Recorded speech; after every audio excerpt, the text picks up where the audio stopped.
नमस्कार, आप देख रहे हैं पूछता इंडिया। मैं हूं आपके साथ विवेक शांडिल्य। ईरान, अमेरिका, इजराइल के बीच युद्ध में हर रोज नए मकाम देखने को मिल रहे हैं। परमाणु हथियार रखने को लेकर शुरू हुई जंग होर्मुज पर आकर टिक गई है। ईरान ने होर्मुज पर कंट्रोल करके पूरी दुनिया की सांसें रोक दी हैं। अमेरिका को उसकी औकात बता दी है, यानी पूरी दुनिया की एनर्जी की नब्ज फिलहाल ईरान के हाथ में है।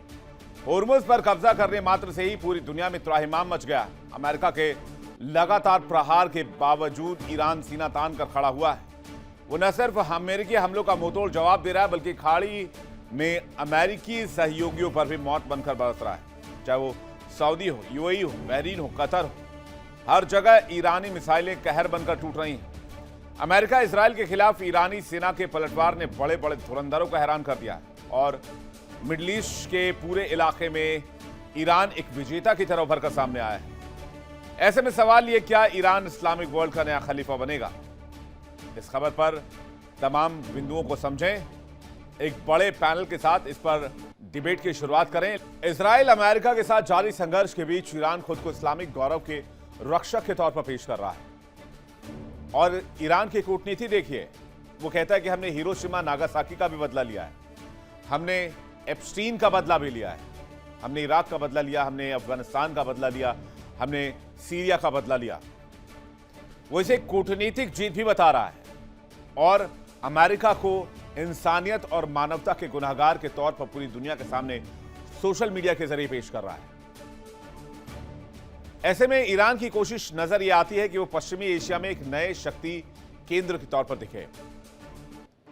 हमास, हिजबुल्लाह और हूती जैसे प्रॉक्सी गुटों के सहारे सऊदी अरब के पारंपरिक नेतृत्व को चुनौती देते हुए मुस्लिम दुनिया का नेतृत्व हथियाने की कोशिश भी कर रहा है। ईरान की इन कोशिशों को बल और दिया है मिडिल ईस्ट में चल रही ताजा जंग ने। 37 दिन की लड़ाई के बाद मिडिल ईस्ट में जो हालात सामने हैं, उसे कई सवाल उठ रहे हैं। बीते 27 दिन की जंग में सुपर पावर अमेरिका बैकफुट पर आ गया। यहां तक कि खबर यह भी है कि अमेरिका ने बैक चैनल से जंग रोकने की गुहार भी लगाई है, सीजफायर की मांग की है। जंग के पहले दिन जब अमेरिका इजराइल ने आयतुल्लाह खामनेई समेत पूरी टॉप लीडरशिप को मार गिराया, तो ऐसा लगा कि ईरान बहुत जल्द ढह जाएगा, घुटने टेक देगा।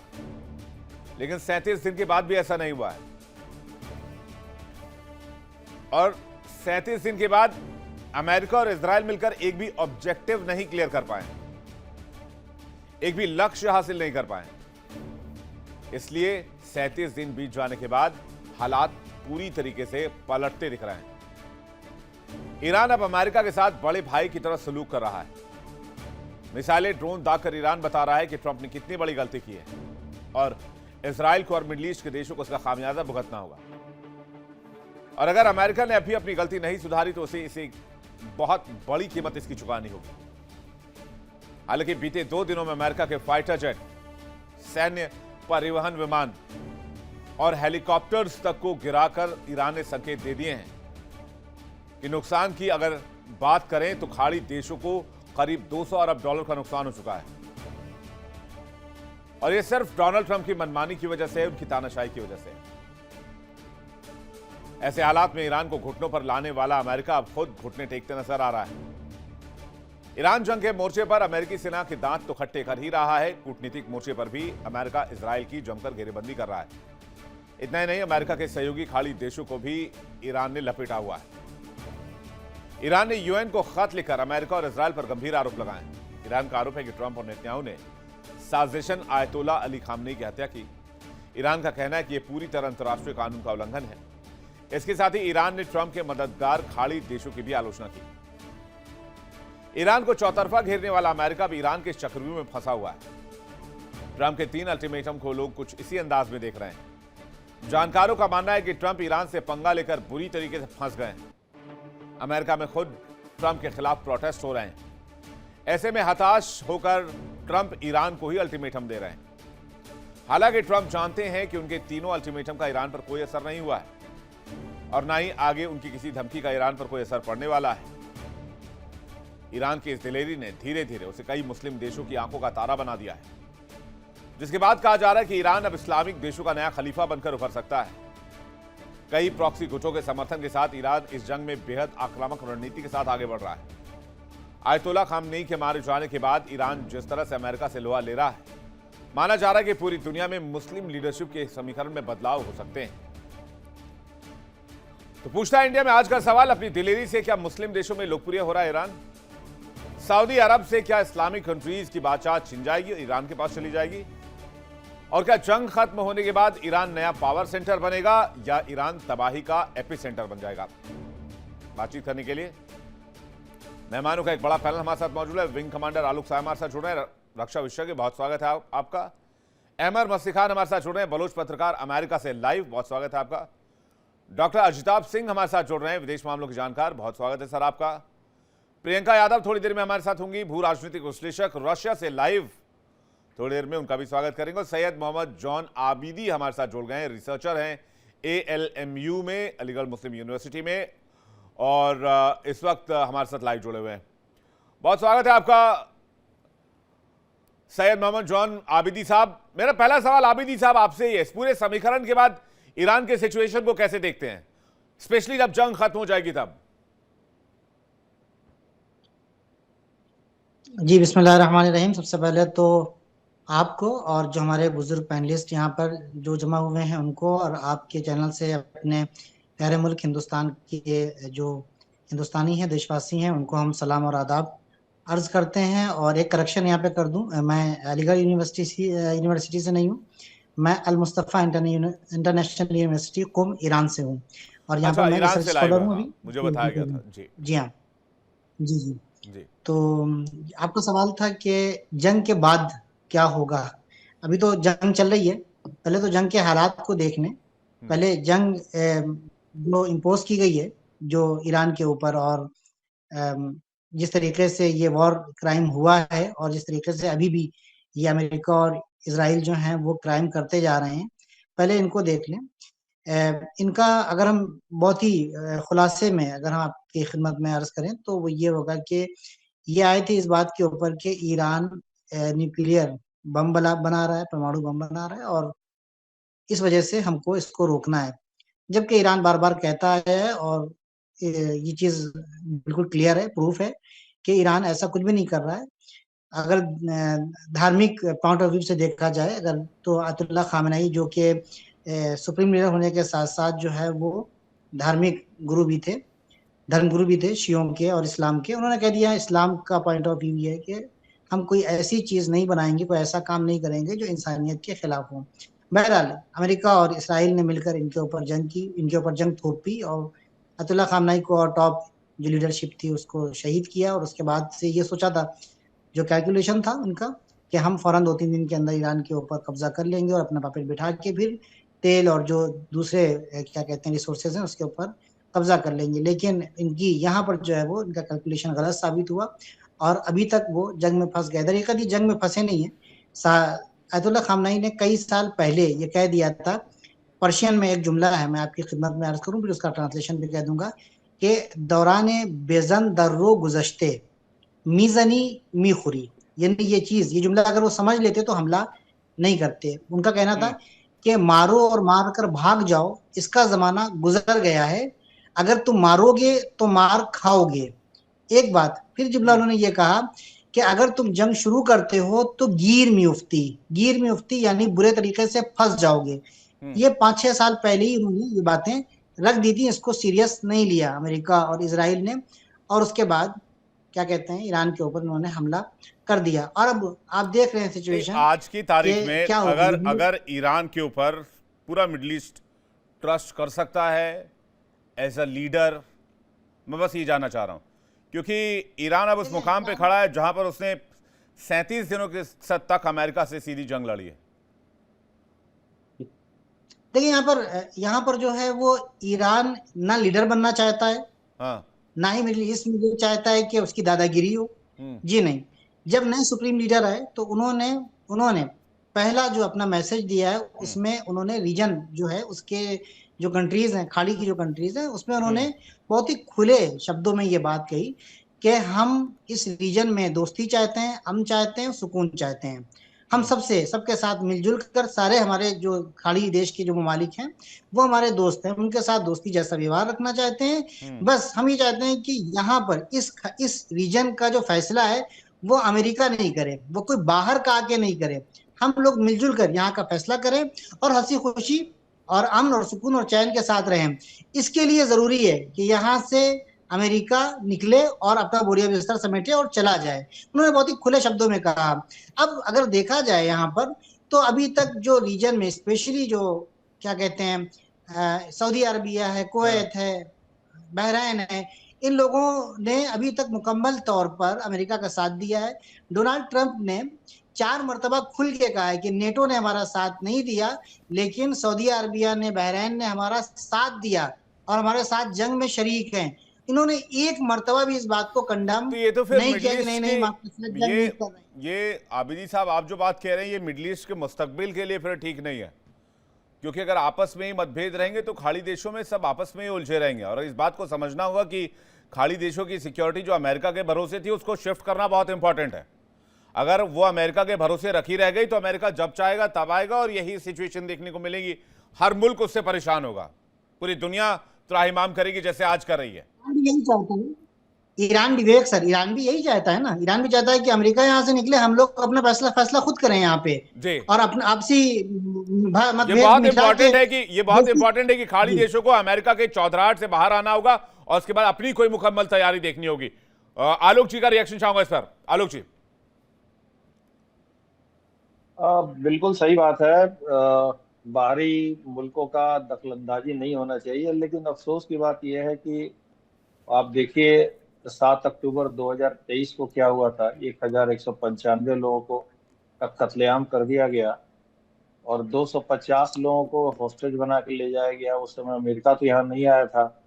तो मैं तो यही कहूँगा मिडिल ईस्ट के सभी देशों से कि शांति बनाए रखें। खून खराबे, टेररिस्ट ऑर्गेनाइजेशंस को सपोर्ट करना और ये हमास और ये हिजबुल्लाह, इससे शांति कभी नहीं आएगी। ईरान हमारा बहुत ही अच्छा दोस्त है। हम चाहते हैं कि ईरान में शांति पसंद हो, अमन हो और ईरान जो है वो तरक्की करे। ईरान फिर से खड़ा हो जाएगा अगर स्ट्रेट ऑफ हॉर्मुज पे उसका कंट्रोल है, तो वो उसके पास फिर पैसा आ जाएगा, वो फिर खड़ा होएगा। लेकिन मैं ईरान को दूसरे रूप में खड़ा ताकतवर देखना चाहता हूँ। वो दहशतगर्दी के सपोर्टर के रूप में नहीं, बल्कि एक अमन पसंद, एक अच्छा देश बन के मिडिल ईस्ट में उभरे।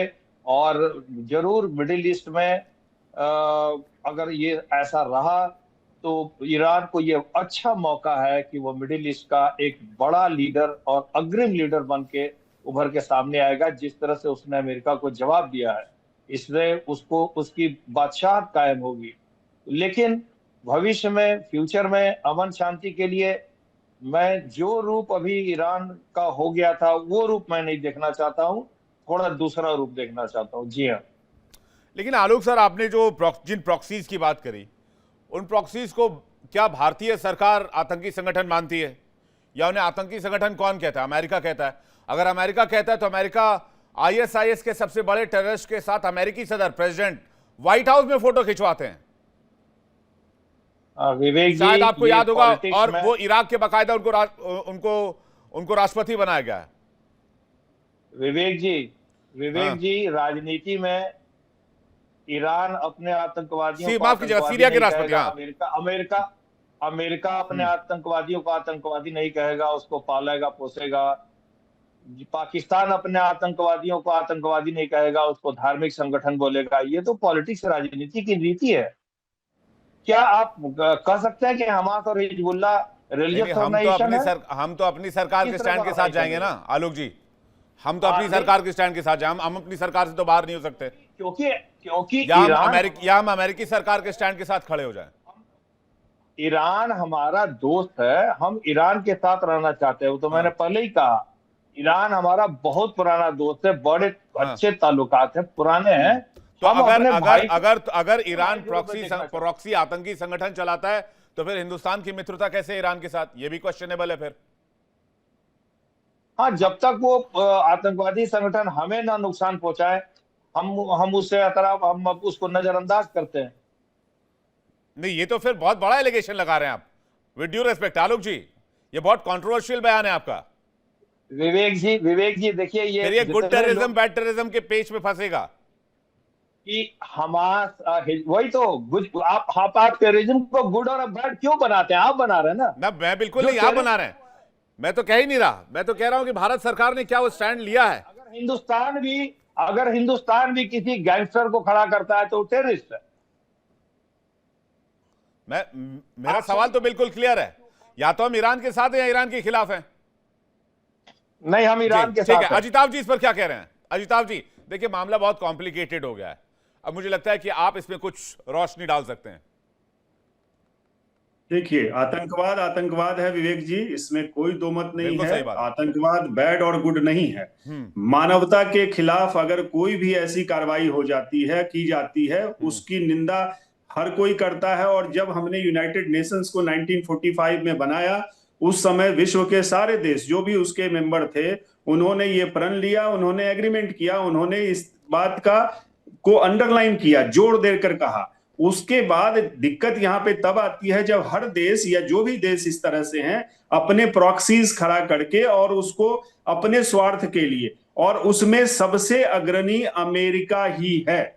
जैसा अभी आलोक सर ने कहा या आपने भी चर्चा की, आज के डेट में आप देख लीजिए 1945 से लेके अभी तक लगभग 70 सालों में अमेरिका ने 100 से ज्यादा देशों में सरकारों को चेंज करने की कोशिश, सफल या विफल कोशिश की है। 40% लगभग वो सफल भी रहे हैं। लेटेस्ट एग्जाम्पल वेनेजुएला है।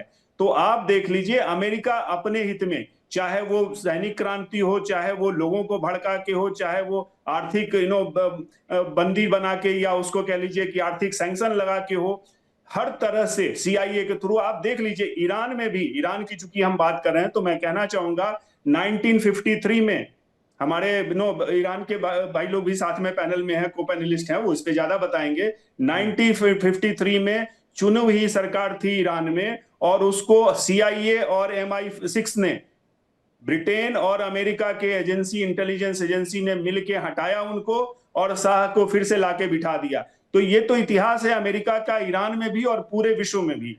तो यहाँ पे कहना अमेरिका ने ही शुरुआत की है, और हर जगह न्यूक्लियर रिएक्टर की आप बात करें, आप उसके जो भी है इनरिचमेंट की बात करें, अमेरिका ने ही ईरान में 1957 में एग्रीमेंट किया, और उसके 10 साल बाद उसने वहां पे न्यूक्लियर रिएक्टर लगाए। हर चीज के पहले अमेरिका ने ही आगे बढ़ के किया है। आपने कहा अलकायदा को किसने सपोर्ट किया, ISI को आपने ही कहा किसने सपोर्ट किया। दुर्भाग्य से अपने एजेंडा को सेट करने के लिए, उसकी अपने स्वार्थ की पूर्ति के लिए, चाहे वो पाकिस्तान हो, चाहे वो अमेरिका हो, और चाहे वो ईरान हो, हर कोई ये करता है। यहाँ पे लोगों का हित, विश्व का हित, ये सबसे पीछे चला जाता है, और दुनिया उस जंजाल में फंसती चली जा रही है। और ये वर्ल्ड ऑर्डर जो हमने, जिसमें अमेरिका ने ही एक तरह से लीडरशिप रोल किया था कि हम एक विश्व व्यवस्था बनाएंगे, एक प्रॉपर विश्व व्यवस्था बनाएंगे, आज वो अव्यवस्था का जो आलम है, और उसकी वजह से जो आर्थिक अव्यवस्था है, मेहम है कहिए, इतनी बड़ी त्रासदी, ये अपने आप में मुझे लगता है कि जैसे अभी कुछ साल पहले हमने कोविड का इतना बड़ा दंश झेला पूरी दुनिया ने, और फिर से एक उसी तरह की महामारी, आप कह लीजिए तेल के रूप में, गैस के रूप में, एनर्जी के रूप में हम झेल रहे हैं। और इससे निजात पाने में ईरान का भी उतना ही बड़ा रोल है जितना अमेरिका का। बहुत बार मैं इसकी आलोचना कर चुका हूं, मैं कई बार इसके बारे में मैं आलोक जी से और अहमद जी से कई बार मैंने डिबेट में और डिस्कशन में चर्चा की कि ये जो सिचुएशन है, इसमें एक गरीब से गरीब तबका का इंसान भी अगर आज पीड़ित है तो उसके जिम्मेदार सिर्फ और सिर्फ अमेरिकी सदर हैं, डोनाल्ड ट्रंप है, उनकी वजह से ये सिचुएशन बनी है। आज लाखों घरों में 2 टाइम का चूल्हा नहीं जल रहा है, 2 टाइम का खाना नहीं पक रहा है, तो उसके लिए जिम्मेदार सिर्फ एक व्यक्ति है, अमेरिकी सदर है, क्योंकि उससे इस बात से कोई फर्क नहीं पड़ता।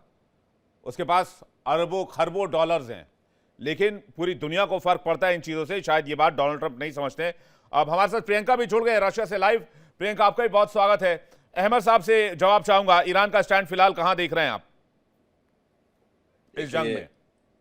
ईरान के साथ जो अमेरिका ने किया है वो जारियत है, और वो ये जो बात कर रहे हैं कि हम ईरान को स्टोन एज में भेजेंगे, ये वॉर क्राइम है। आपने शुरू किया कि आप न्यूक्लियर उनके हथियार ले लेंगे, आपने मिसाइल की बात की, आज आप आ गए कि उनके स्कूलों, यूनिवर्सिटी, उनके जो तहकीकी इदारे, उनके हस्पताल, गांधी हॉस्पिटल तेहरान में, ये कहाँ की शराफत, कहाँ की इंसानियत। देखिए इंडिया डेली 24/7 अब आपके स्मार्ट टीवी पर। इंडिया डेली मौजूद है सभी डिजिटल प्लेटफॉर्म पर लाइव और लगातार। इंडिया डेली 24/7 हर दिन राष्ट्र को समर्पित।